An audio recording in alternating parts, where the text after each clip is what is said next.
Welcome to Soni का संसार।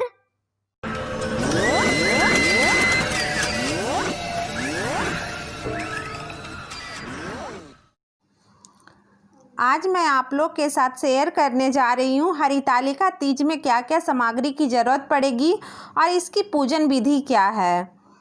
हरितालिका तीज व्रत के लिए सबसे पहले हमें चाहिए शंकर पार्वती जी की मूर्ति। अगर मूर्ति नहीं है तो आप शंकर पार्वती जी की फ़ोटो भी ले सकते हैं। पूजा के लिए हमें चाहिए रोड़ी, अक्षत, सिंदूर।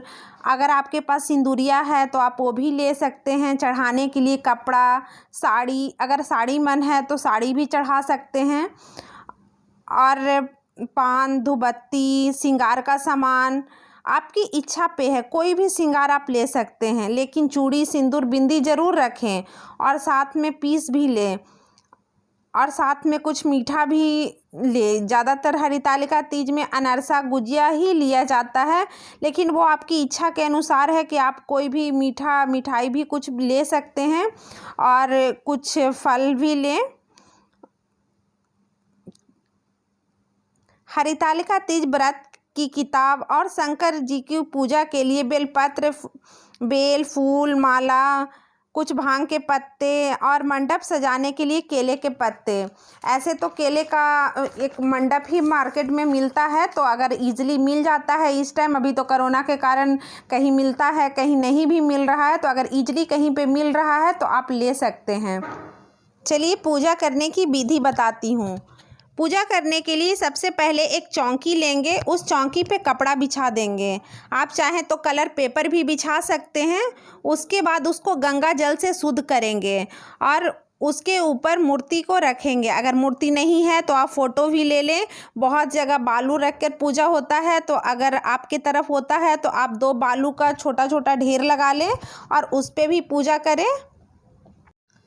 सबसे पहले अर्पण लगाकर कलश बैठाएंगे। कलश में नीचे जल में आप एक हल्दी डाल दें, पानी, गंगा जल और पैसा डाल दें। ये सब ऊपर एक चावल का ढेर रखकर उसमें एक दिया जला दें। उस तरह से एक साइड में आप लगा दें। सबसे पहले गणेश जी की पूजा करेंगे। जल चढ़ाएंगे, कुमकुम लगाएंगे, हल्दी लगाएंगे और फिर अक्षत चढ़ाएंगे। उसके बाद मूर्ति स्थापित करेंगे। सबसे पहले अगर आपके पास केले के पत्ते हैं तो इसको चारों तरफ से लगा देंगे।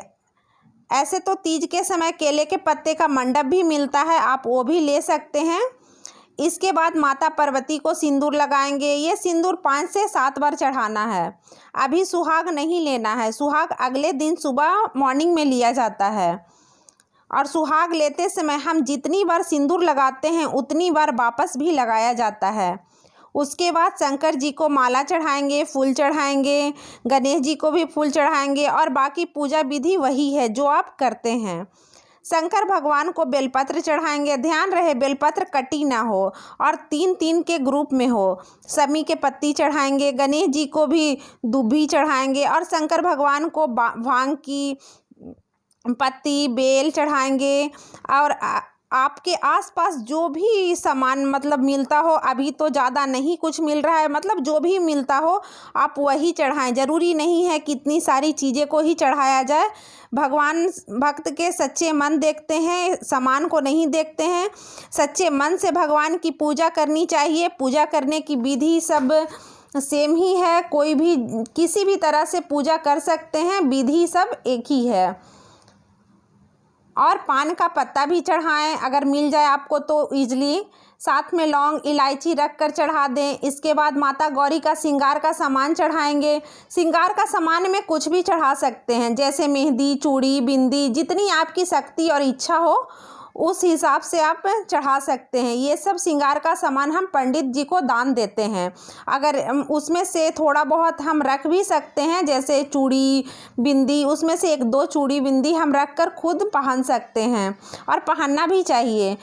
इसके बाद हम फल चढ़ाएंगे। फल में हम महताब, खीरा, सेब, मकई, केला, नाशपाती, जितने भी अभी अवेलेबल हैं, जितना आपको ईजिली मिल जाता है आप वो फल लें।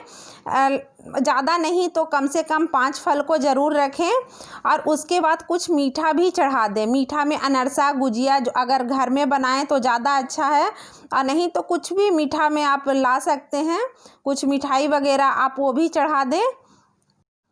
उसके बाद धूपबत्ती और दिया जलाएं।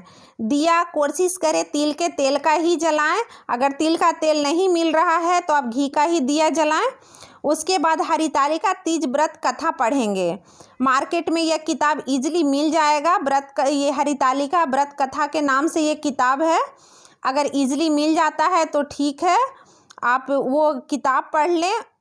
उसके बाद जब ये किताब आप पढ़ लें, उसके बाद गणेश भगवान की आरती करेंगे और उसके बाद शंकर भगवान और माता पार्वती की आरती करेंगे।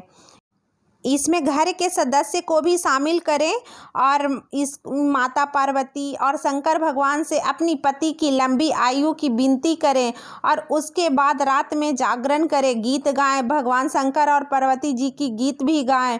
ये बहुत ही कठिन व्रत है। ऐसा माना जाता है कि यह व्रत माता पार्वती ने शंकर भगवान को पाने के लिए यह व्रत को किया था। और अंत में अगले दिन सुबह फिर से आरती करें और माता से सुहाग लें और एक चूड़ी और बिंदी ज़रूर लगाएं। अब बताती हूँ व्रत के कुछ नियम।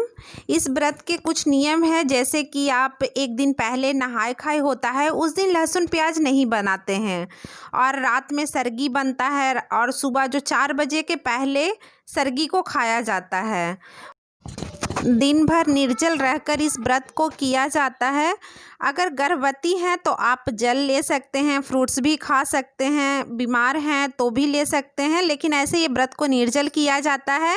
और मेरा अगर ये वीडियो पसंद आए तो प्लीज़ लाइक, शेयर और सब्सक्राइब ज़रूर करें।